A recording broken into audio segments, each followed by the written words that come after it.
This is a code red lockdown drill. I repeat, code red lockdown drill. We were in the middle of math class when the fire alarm went off. At our school, this happened at least twice a month. Always some clown pulling the alarm to get out of a test. But this time was different. Mr. Dawson didn't react the way he usually did. He just stood there, staring at the door for a few long seconds before saying anything. You could see it in his eyes. Something was wrong. "Let's go, single file, quickly," he said in a tone that left no room for argument. As soon as we stepped into the hallway, chaos had already taken over. Students were shoving each other, backpacks abandoned on the floor, and the smell, it wasn't just smoke. There was something else in the air, something metallic, like rusted iron. Out in the courtyard, the screams were different from the usual fire drill jokes. They were sharp, filled with panic. And then came the sound that made everyone freeze for a second. 3 dry, hollow pops echoing through the empty hallways. Not fireworks. It was quick, precise. 3 times. The stampede started again, more violent this time. People stumbling, someone crying, the sound of glass shattering.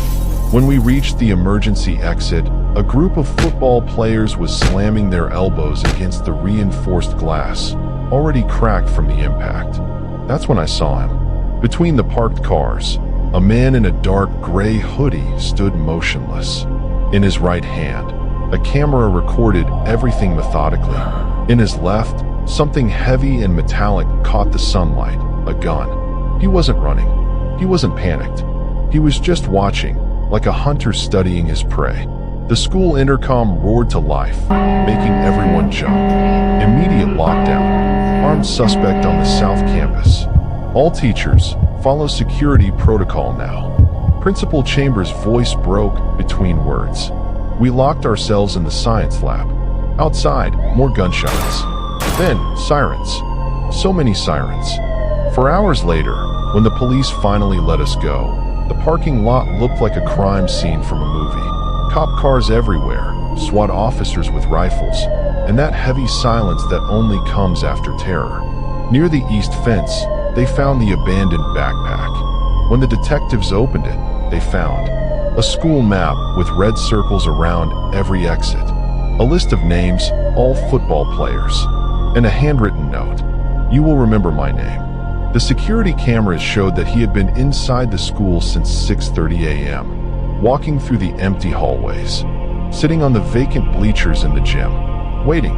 Even now, 10 years later, whenever I hear an alarm, at work, in a theater, anywhere, my whole body freezes before my brain even registers the sound. And every time I see someone standing still for too long, I catch myself counting the nearest exits. It was just another ordinary Tuesday.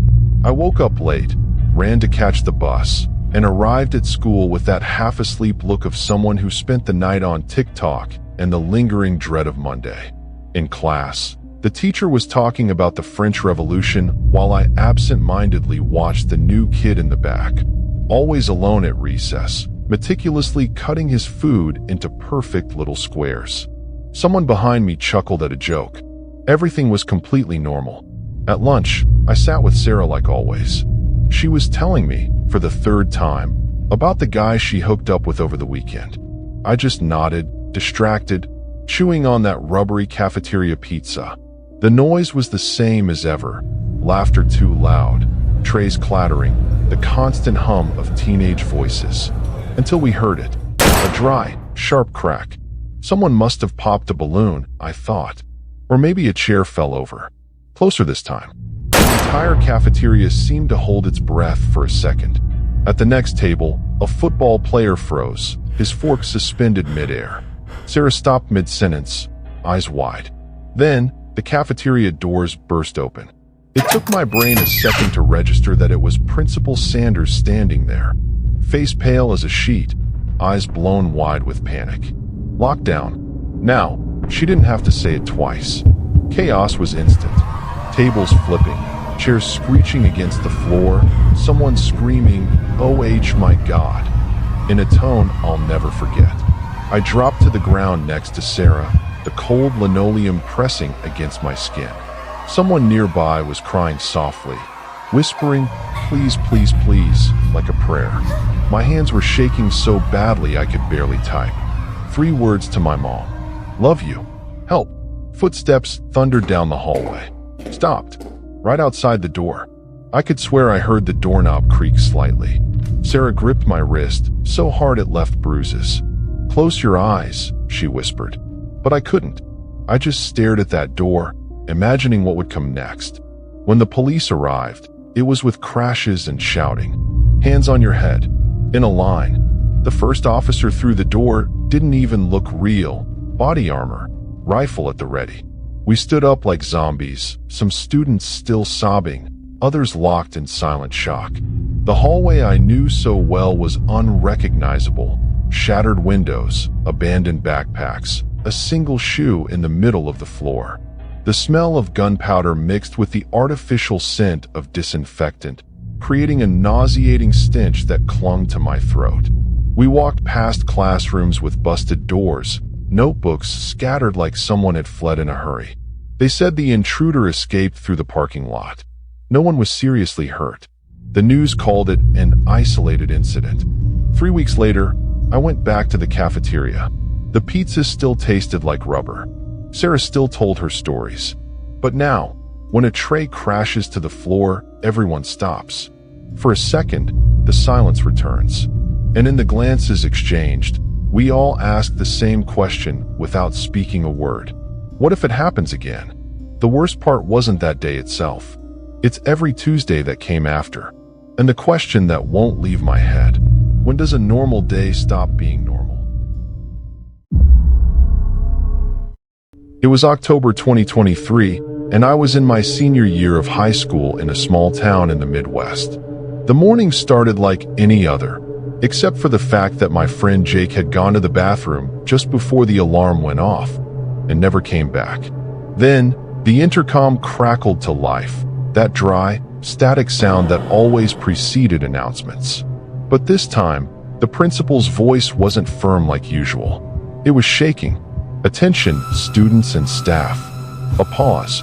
A muffled noise in the background, like something had been knocked over. Immediate lockdown. This is not a drill. My stomach dropped. Ms. Bailey locked the door faster than I had ever seen before and pushed us to the corner of the room. Maddie started crying softly, and someone muttered a curse. I felt my phone vibrate in my pocket. It was Jake. "Dude, I'm locked in the back bathroom. Someone's knocking on the stall doors out here. This isn't a joke." My mouth went dry. The room was swallowed by a suffocating silence. The only sound was the nervous rustling of clothes as students curled up behind desks. Then, footsteps in the hallway. Heavy, dragging. My hands trembled as I typed. "Stay quiet. Cops should be coming." Another buzz. He's testing the door handles. I hear him talking to himself. I think I saw a knife under the stall door. My chest tightened. I could almost see it, the blade glinting under the cold bathroom light, a shadow shifting on the other side.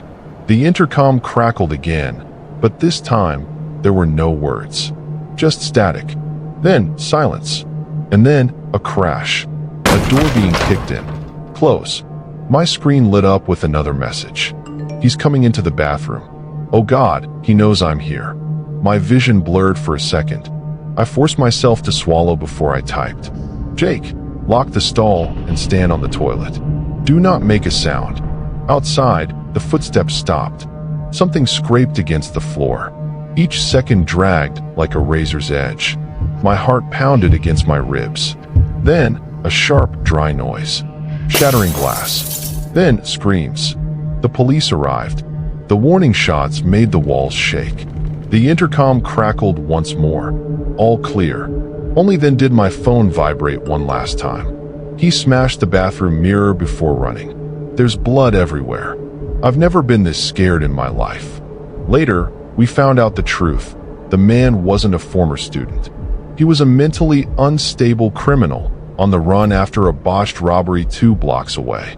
When the police started chasing him, he jumped the parking lot fence and ran into the first open building he could find, Hours.